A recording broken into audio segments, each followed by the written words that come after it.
Algumas religiões entendem que o Espírito Santo é apenas uma força ou o poder de Deus em ação.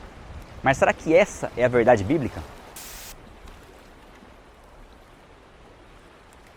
Saudações a todos, mais um vídeo do canal Vai na Bíblia e hoje iremos falar sobre o Espírito Santo. Tão importante quanto conhecer os atributos de Deus e a dupla natureza do nosso Senhor Jesus Cristo é saber quem é o Espírito Santo. E é exatamente isso, quem e não o que. Quando falamos no Espírito Santo, estamos falando de uma pessoa. A verdade é que temos certa facilidade em conceber Jesus, o Deus Filho, como uma pessoa. Mas o mesmo não acontece quando se trata do Espírito Santo. Talvez nossa maior dificuldade seja por conta do nome Espírito Santo não sugerir uma pessoalidade da mesma forma como o termo Filho sugere. Além disso, o fato do Espírito Santo não ter se feito semelhante aos homens como Jesus Cristo colabora para essa dificuldade. Porém, o problema é que erroneamente associamos o termo pessoa exclusivamente a seres humanos de carne e osso, esquecendo que Deus Pai não possui um corpo físico e mesmo assim é uma pessoa. Ser uma pessoa é possuir uma personalidade própria, algo que o Espírito Santo certamente possui e a Bíblia traz inúmeras evidências dessa verdade. Apesar disso, alguns afirmam que as passagens que comprovam a pessoalidade ou personalidade do Espírito Santo, na verdade são personificações, ou seja, trazem características pessoais a algo abstrato. E de fato, a Bíblia se utiliza de várias personificações.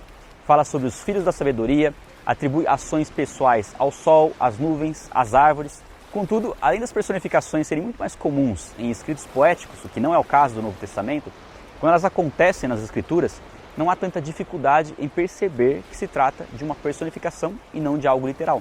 Entender que todas as passagens que atribuem características pessoais ao Espírito Santo são personificações, incluindo aquelas em que ele fala, dá instruções e faz avaliações, é visivelmente uma tentativa de dizer o que o texto não diz. É muito mais uma opinião do que uma interpretação. Sem contar que, se considerarmos o Espírito Santo como sendo o poder de Deus, textos como o de Lucas 14, por exemplo, não fariam o menor sentido. A passagem diz: então Jesus, no poder do Espírito, regressou para a Galileia. Se o Espírito Santo fosse o poder de Deus, seria o mesmo que dizer: então Jesus, no poder do poder de Deus, regressou para a Galileia. A distinção entre o Espírito e o seu poder é muito clara no texto. Outro ponto importante é que, diferente da língua portuguesa, onde os substantivos comuns apresentam apenas dois gêneros, o masculino e o feminino, no grego existe o gênero neutro para coisas. E embora a palavra espírito no grego seja neutra, Jesus usa o pronome masculino ele para se referir ao Espírito Santo, outro forte indicativo da sua pessoalidade. Além disso, se o Espírito Santo fosse algo abstrato, provavelmente Jesus o chamaria de consolação e não de consolador. Mas talvez a maior evidência da pessoalidade do Espírito Santo seja o fato dele possuir as características fundamentais de uma pessoa: inteligência, vontade e sentimentos. O que fica evidente tanto nas atividades pessoais que ele realiza, como em nossa relação para com ele. A Bíblia afirma ser possível resistir ao Espírito Santo, assim como entristecê-lo e mentir para ele. E nós até podemos resistir a uma força, mas não podemos mentir para algo impessoal ou entristecer uma coisa. O Espírito Santo fala, ensina, testifica, ordena, guia, revela, orienta, examina, regenera, intercede, encoraja, concede diferentes dons aos homens e nos convence do pecado, da justiça e do juízo. Definitivamente, o realizador dessas coisas não pode ser um simples poder ou influência, mas precisa necessariamente ser uma pessoa. Mas e quanto à sua divindade? É bíblico o ensinamento de que o Espírito Santo é Deus? Por mais que a divindade do Espírito Santo não seja extremamente óbvia como a do Pai, nem tão afirmada e argumentada como a do Filho, ela é claramente percebida nas Escrituras, tanto por meio de declarações indiretas, como na associação entre o Pai, o Filho e o Espírito Santo em condição de igualdade. Os maiores exemplos dessa associação estão em Mateus 28, que diz: portanto, ide e fazei discípulos de todas as nações, batizando-os em nome do Pai, do Filho e do Espírito Santo. E no final do capítulo 13 de 2 Coríntios: que a graça do Senhor Jesus Cristo, o amor de Deus e a comunhão do Espírito Santo seja sobre cada um de vós. Ao mesmo tempo em que a associação feita nessas passagens mostra uma distinção entre as três pessoas, também demonstra que o Espírito Santo compartilha da mesma essência divina do Pai e do Filho. Já uma forte declaração indireta acontece em Atos dos Apóstolos, onde Pedro diz que Ananias mentiu para o Espírito Santo. E na sequência ele demonstra a gravidade dessa mentira dizendo que Ananias não mentiu para homens, mas mentiu para Deus. Outra indicação da sua divindade são seus atributos. A Bíblia não só declara que o Espírito Santo é eterno, como também demonstra sua onipotência, onisciência e onipresença, sendo todos estes atributos exclusivos de Deus. Além disso, o ensinamento de Jesus de que os homens que blasfemarem contra Ele próprio poderão ser perdoados, mas que a blasfêmia contra o Espírito Santo é imperdoável, só faz sentido se a honra devida ao Espírito Santo for, no mínimo, a mesma honra que devemos ao Pai e ao Filho. Sendo assim, entendemos que o Espírito Santo não só possui uma personalidade distinta de Deus Pai e de Jesus Cristo, como também entendemos que Ele próprio é Deus por completo. É dessa forma que nós podemos compreender a Trindade divina. Quanto à sua essência, Deus é um. Quanto à sua personalidade ou pessoalidade, Deus é três.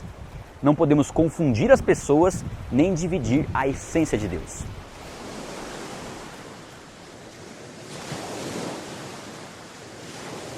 Agora que já sabemos que o Espírito Santo é uma pessoa divina que deseja se relacionar conosco, torna-se essencial conhecer as suas obras. O que o Espírito Santo fez, o que ele faz e o que ele pode fazer. Primeiro é importante frisar que, embora haja uma igualdade eterna de autoridade entre as pessoas da Trindade, a Bíblia ensina que tanto o Filho como o Espírito Santo são subordinados ao Pai em suas funções e papéis. Essa submissão voluntária, onde toda ação é realizada em perfeita unidade e absoluta concordância, é a mais pura evidência de que Deus é amor. Afinal, mesmo antes da criação, já existia um relacionamento de amor entre o Pai, o Filho e o Espírito Santo.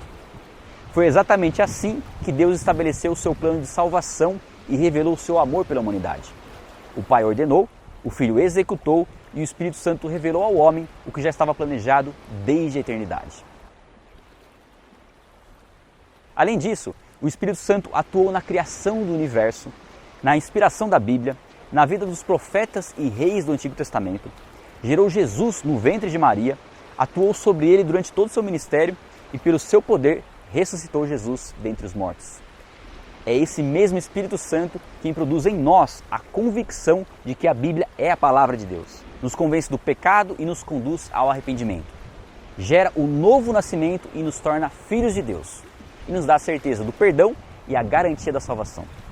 Além disso, o Espírito Santo guia nossas vidas, nos ajuda a orar, intercede por nós diante do Pai, produz a santidade e desenvolve em nós amor, alegria, fé, paciência, bondade, benignidade, mansidão e domínio próprio.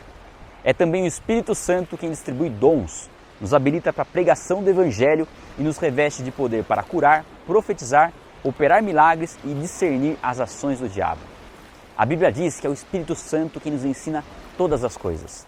Por essa razão, se julgamos ter um relacionamento com Deus, mas desconhecemos o Espírito Santo, infelizmente, no que se refere à vida espiritual, permanecemos na ignorância. Deus manifestou sua presença gloriosa diversas vezes no Antigo Testamento. Já nos Evangelhos, vemos que o próprio Jesus esteve conosco. Mas depois que ele subiu aos céus, ou seja, durante toda a era da igreja, até nos dias de hoje, a presença divina é manifesta pelo Espírito Santo. É por meio dele que experimentamos o sobrenatural de Deus e podemos sentir sua presença. E uma vez que o Espírito Santo é uma pessoa e não uma força, nós não só podemos, como devemos desenvolver um relacionamento pessoal com ele através da oração. E visto que ele é Deus por completo, também devemos adorá-lo como adoramos o Pai e o Filho. É o Espírito Santo quem torna possível que um Deus eterno e soberano, maior que o universo, realize tudo isso habitando dentro de nós. Vai na Bíblia, fica por aqui. Se você gostou do vídeo, deixe seu like, compartilhe o vídeo nas redes sociais, se inscreve no canal e nos vemos na próxima. Um abraço. Aproveitando a gravação, já queria fazer um merchan do nosso primeiro livro, Depois do Fim.